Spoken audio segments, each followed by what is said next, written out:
Morning students ધોરણ 9 વિષય વિજ્ઞાન નું ચેપ્ટર નંબર 14 પાઠનું નામ છે નૈસર્ગિક સ્ત્રોતો। તો અગાઉના લેક્ચરમાં આપણે ભણ્યા કે કેવી રીતે વાયુ પ્રદૂષણ, જળ પ્રદૂષણ, ઓકે, કેવી રીતે આપણે ભૂમિનું નિર્માણ કેવી રીતે થયું અને ભૂમિ છે કેવી રીતે કેવી પ્રવૃત્તિઓથી પ્રદૂષિત થાય છે એ આપણે જોયું। તો હવેનો આપણો પોઈન્ટ છે જૈવ ભૂરાસાયણિક ચક્રો। આપણને ખબર છે કે જીવાવરણ છે એ કોનાથી નિર્માણ પામે, તો કે જીવાવરણ છે એ અજૈવ ઘટકો અને જૈવ ઘટકોથી બને છે। અજૈવ ઘટકો એટલે કે નિર્જીવ ઘટકો, એમાં આપણે જોયું કે તાપમાન, વરસાદ, જીવાવરણ, ઓકે, આપણે ત્રણ પ્રકારના આવરણથી આ જીવાવરણ બને છે। આપણે જોયું કે મૃદાવરણ, જલાવરણ અને વાતાવરણ। આ ત્રણ આવરણો ભેગા થઈ અને જીવન જીવવાની જે સંભાવના છે એ શક્ય કરે છે એટલે કહેવાય જીવાવરણ, ઓકે। તો એ જીવાવરણ એ અજૈવ ઘટકો અને જૈવ ઘટકોથી બને છે। અજૈવ ઘટકો એટલે આપણને ખબર છે નિર્જીવ ઘટકો જેવા કે વરસાદ, હવા, પાણી, ભૂમિ, તાપમાન વગેરે, ઓકે। અને જૈવ ઘટકો એમાં બધા સજીવોનો સમાવેશ થાય। હવે જીવાવરણ છે એની અંદર જે આ અજૈવ ઘટકો અને જૈવ ઘટકો છે એ બંને વચ્ચેની આંતરક્રિયાથી આ જીવાવરણ છે એ ગતિશીલ બને છે, અસ્થાયી બને છે, ઓકે। તો હવે આપણે એવી ક્રિયાઓ છે, એવી રાસાયણિક પ્રક્રિયાઓ, એવી ક્રિયાઓનો અભ્યાસ કરશું કે જેને લીધે પર્યાવરણની અંદર સંતુલન છે જળવાય છે, ઓકે।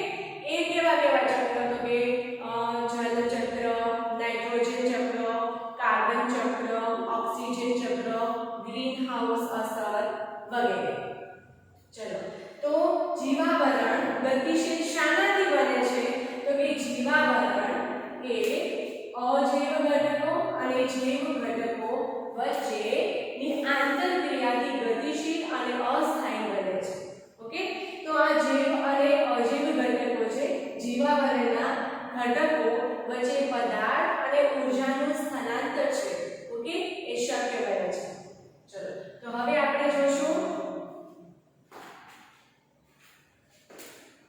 કે જીવાવરણ ગતિશીલ સાથી છે।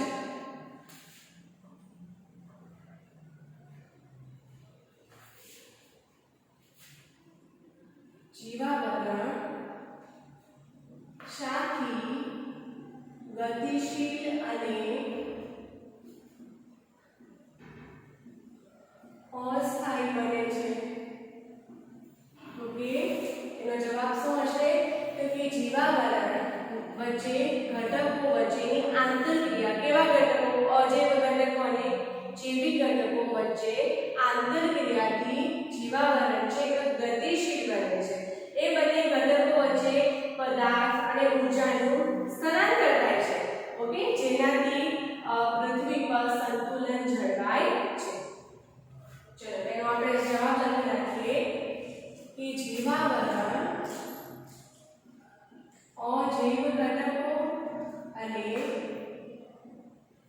જૈવ ઘટકોથી બને છે। આ ઘટકો વચ્ચેની આંતરક્રિયાથી, ઓકે, એ જે બે ઘટકો છે અજૈવ ઘટકો અને જૈવ ઘટકો એની વચ્ચેની આંતરક્રિયાથી જીવાવરણ ગતિશીલ બને છે। ઘટકો વચ્ચેની આંતરક્રિયાથી એટલે તો કે બંને વચ્ચે ક્રિયા થાય, કોઈને કોઈ રીતે જીવાવરણ માટે જમીન પણ મહત્વની છે, પાણી પણ મહત્વની છે, સજીવો પણ મહત્વના છે, ઓકે। તો એ બંને ઘટકો વચ્ચે પદાર્થ અને ઊર્જાનું સ્થાનાંતર થાય છે। જીવાવરણના ઘટકો વચ્ચે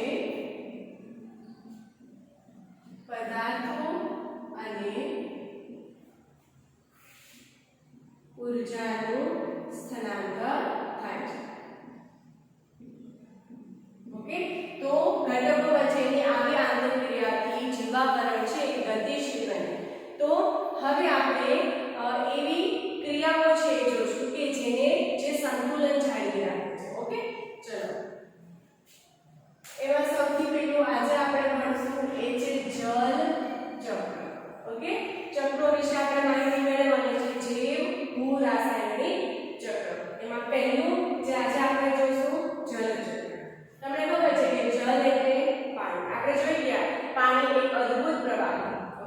બધા સજીવો માટે પાણી છે ખૂબ મહત્વનું છે.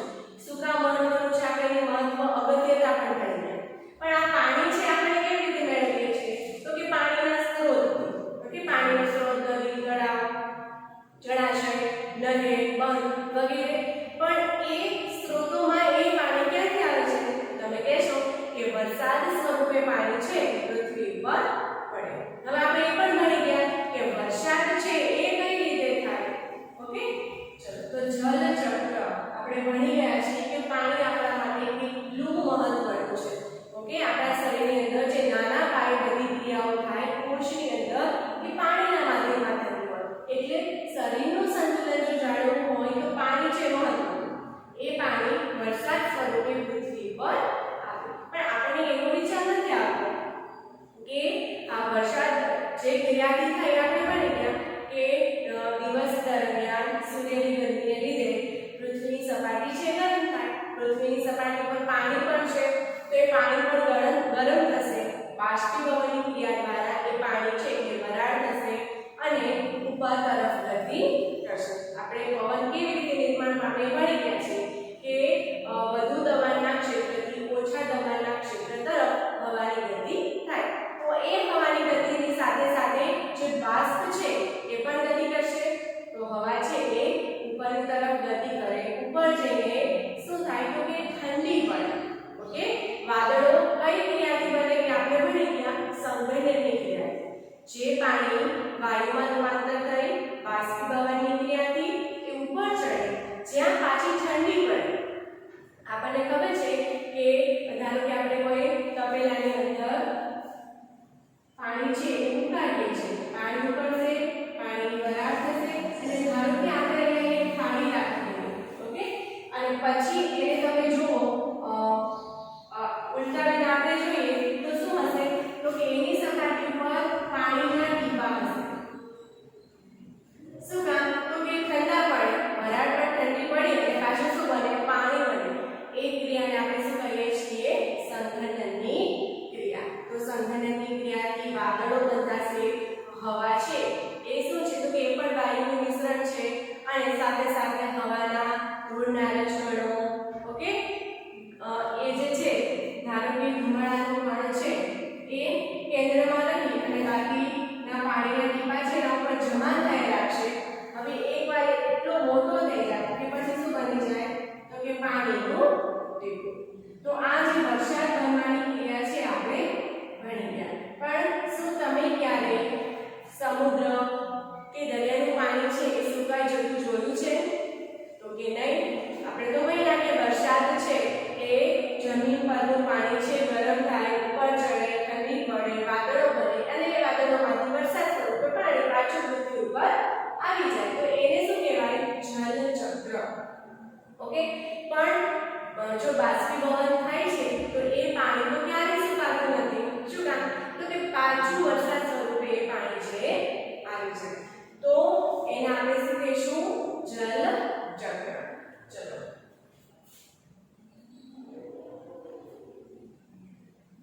જમીન પર રહેલું પાણી આપણે વરસાદ કેવી રીતે આવે તે જાણીએ. ઓકે, તો વરસાદ છે કેવી રીતે આવે તો કે જે જમીન છે એની ઉપરનું પાણી છે એ ગરમ થાય.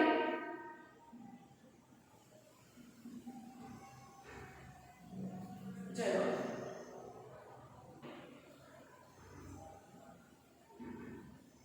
પાણી છે ગરમ થાય. ગરમ થઈને શું બને વરાળ બને. આ વરાળ ઉપર જઈને શું થાય તો કે વરાળ છે એ ઠંડી થાય. ઠંડી થઈને સંઘનનની ક્રિયા દ્વારા શું બનશે તો કે વાદળો બનશે. ઓકે, હવે કઈ ક્રિયા દ્વારા વરાળ છે ને એ વાતાવરણની અંદર ઉમેરાય. તો પહેલું આપણે કીધું કે વરાળ બનવાની ક્રિયા એ થઈ બાષ્પીભવન. બાષ્પીભવનના પાણી છે એ વરાળ બની જાય. એના સિવાય પણ જે વૃક્ષો છે એ કઈ ક્રિયા કરે બાષ્પોત્સર્જન. ઓકે, વૃક્ષો પણ પાણી એના શરીરમાં જે પાણી હોય એને વાયુ સ્વરૂપે હવામાં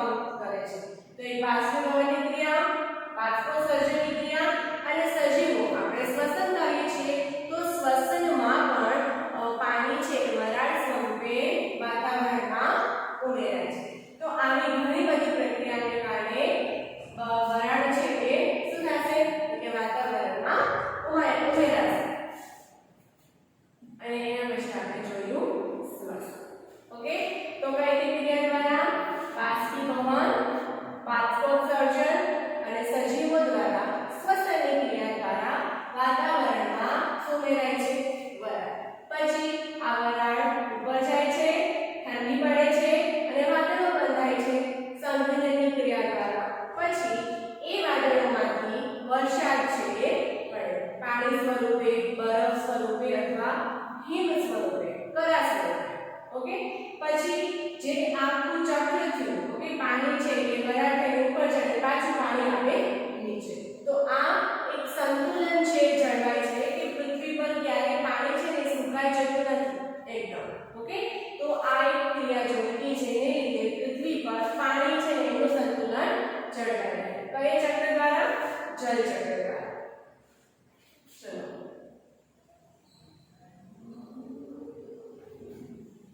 દિવસ દરમિયાન પાણી છે એ પાણીનું બાષ્પીભવન થવાથી પછી વૃક્ષો દ્વારા બાષ્પોત્સર્જન અને સજીવો દ્વારા શ્વસનની ક્રિયાથી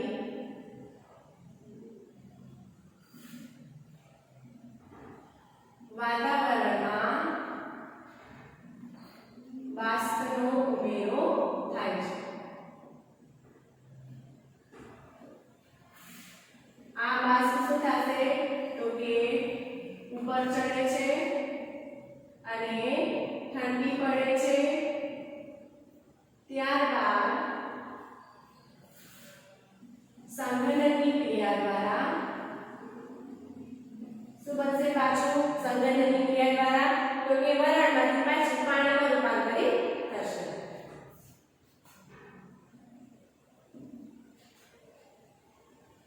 વાદળોનું નિર્માણ થાય છે અને એ વાદળોમાંથી વરસાદ છે વરસે અને પાછું પાણી છે એ પૃથ્વી પર આવી જાય છે અને વરસાદ સ્વરૂપે પાણી પૃથ્વી પર પાછું આવે છે. તો આને આપણે કહીશું જલ ચક્ર. કે કેવી રીતે જે વરાળ બને છે પાણીની, પાછું એ વાદળ બંધાઈને વરસાદ છે પાણી સ્વરૂપે જમીન ઉપર આવે. હવે તો કે એ જે પાણી છે જે વરસાદ સ્વરૂપે પૃથ્વી પર આવે એમાંથી થોડા ભાગનો શું થશે તો કે આપણને ખબર છે કે જમીન છે ને પાણીને શોષી લે. ઓકે, તો થોડું પાણી છે જમીનમાં શોષિત થશે, એમાં શોષાઈ જશે, જમીનની અંદર ઉતરે, એને આપણે કેવું જળ કહીએ? ભૂગર્ભ જળ. ઓકે, જેને આપણે કેવી રીતે ઉપયોગ કરી શકીએ તો કે કુવાઓ. ઓકે, કુવો છે એ ખોદવાથી પાણી જે જમીનની અંદર છે એ પાણીનો આપણે ઉપયોગ કરી શકીએ. થોડું પાણી જે વરસાદનું તો કે જમીન દ્વારા નીચે ઉતરશે, જે ભૂગર્ભ જળ થશે.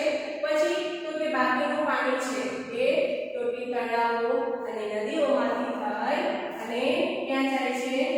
દરિયાની. ઓકે, હવે આપણને એ પણ ખબર છે કે પાણી છે એમાં મોટા ભાગના પદાર્થો છે દ્રાવ્ય થઈ શકે છે. ઓકે, જે પાણી દરિયા સુધી પહોંચે એ પહેલા એ ઘણી બધી જમીન પરથી પસાર થશે. થોડું પાણી તો કે જમીનની અંદર શોષાઈ જાય છે જેને ભૂગર્ભ જળ કહેવાય. બાકીનું પાણી તો કે વહેતું જશે નદીઓમાં, તળાવમાંથી નદીમાં, પછી કેટલી બધી જમીનમાંથી પસાર થશે. એ જમીન પર આવેલા તત્વો છે ઓકે જેમાંથી એ પાણીમાં દ્રાવ્ય તત્વો છે દ્રાવ્ય થઈ જશે. દ્રાવ્ય થઈ જશે એટલે કે ઓગળી જશે અને જ્યારે એ દરિયા સુધી પહોંચે ત્યારે એમાં ઘણા બધા પદાર્થો છે ઓગળી ગયા. અને આપણે ખબર છે કે દરિયાની અંદર જે જમીન પર ઘણા બધા સજીવો છે ઓકે દરિયામાં, તો એનાથી પણ ખૂબ વધારે પ્રકારના સજીવો છે રહેતા. તો એ સજીવો છે કે જે પાણી દરિયાની અંદર હવે આવે એમાં ઓગળેલા પદાર્થો કે જે એને જરૂર હોય ઓકે એ દરિયાની અંદર રહેનારા સજીવો એ તત્વો છે એનો ઉપયોગ કરે છે. ઓકે, તો આપણે એવી ક્રિયાઓ ભણીએ છીએ જે ભૂરાસાયણિક ચક્રો કે જેને લીધે પૃથ્વી પર આપણે તેને જલ ચક્ર જોઈએ છીએ. ઓકે, પાણીની જરૂરિયાત બધાને છે તો એ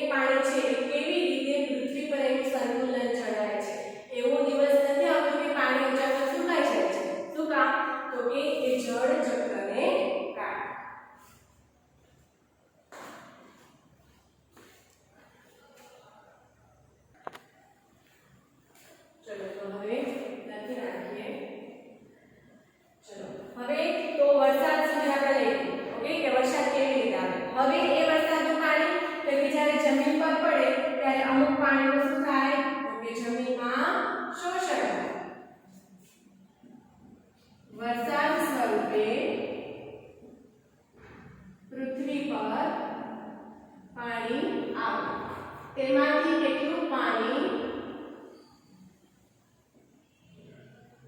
જમીનમાં શોષાય છે અને બાકીનું પાણી તળાવ, નદી, જળાશય, સરોવરોમાંથી ક્યાં જશે? દરિયામાં જાય છે. ઓકે, તો એ ઘણી બધી જમીન પરથી પસાર થાય ત્યારે તો એમાં ઘણા બધા પદાર્થો જે જમીન પર આવેલા હોય એમાં ઓગળે છે અને જ્યારે એ દરિયા સુધી પહોંચી જાય તો દરિયામાંના સજીવો છે એ પદાર્થનો ઉપયોગ કરે છે. પાણી પદાર્થોને શું કરે છે? દ્રાવ્ય કરી શકે છે. ઓકે, તો જમીન પર રહેલા પદાર્થો પાણીમાં ઓગળે છે અને દરિયામાં રહેનારા સજીવો તેનો ઉપયોગ કરે છે. ઓકે, તો પાછું પાણી છે દરિયા અને સમુદ્ર સુધી પહોંચી ગયું. પાછું એ ચક્ર પાછું પુનરાવર્તિત થશે. એ જ પાણીનું પાછું બાષ્પીભવન, શ્વસન, બાષ્પ સર્જનથી વાદળ બંધાશે અને વરસાદ આવશે. તો આ આખું ચક્ર છે પાણી માટે મહત્વનું છે. એને લીધે પાણી છે એનું સંતુલન જળવાય રહે છે. ઓકે, આજે આપણે શું ભણ્યા? જલ ચક્ર. જૈવ ભૂરાસાયણિક ચક્ર છે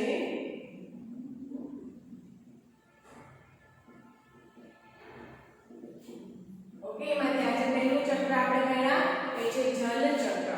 જલ એટલે કે પાણી. ઓકે, તો પાણી આપણા માટે કેટલું ઇમ્પોર્ટન્ટ છે પણ આપણે ત્યારે વરસાદ કેવી રીતે આવે એ આપણે ભણી ગયા છીએ. બાષ્પીભવન થાય, એ હવા છે ઉપર જાય, ઠંડી થાય, વાદળો બને અને વરસાદ આવે. પણ શું એ બધું બાષ્પીભવન થઈ જ રાખે છે? ઓકે, તો એનાથી તો દરિયા છે સુકાઈ જવા જોઈએ ને, પણ એવું તો થતું નથી. શું કામ? તો કે જલ ચક્ર બને છે આખું. ઓકે, એમાં આપણે જોયું કે પાછું જે વરસાદ સ્વરૂપે પાણી આવે એમાંથી થોડું પાણી જમીનની અંદર શોષાય, જેમાંથી આપણે કુવાઓ ખોદીને એ પાણીનો રોજિંદા જીવનમાં ઉપયોગ કરી શકીએ છીએ. ઓકે, બાકીનું પાણી તો કે જમીન પર, તળાવ, નદી, સરોવરમાં જતું જતું છેલ્લે ક્યાં મળશે? તો કે આપણે ખબર છે બધું પાણી છેલ્લે દરિયામાં જાય છે.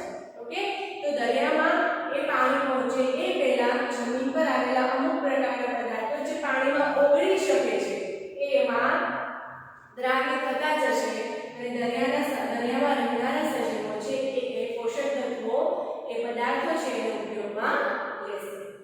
તો આજના હોમવર્કમાં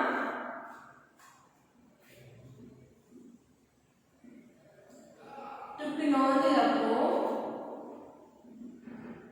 જળ ચક્ર. ઓકે, આજે જળ ચક્રનું આજે જે સંતુલન ભણ્યા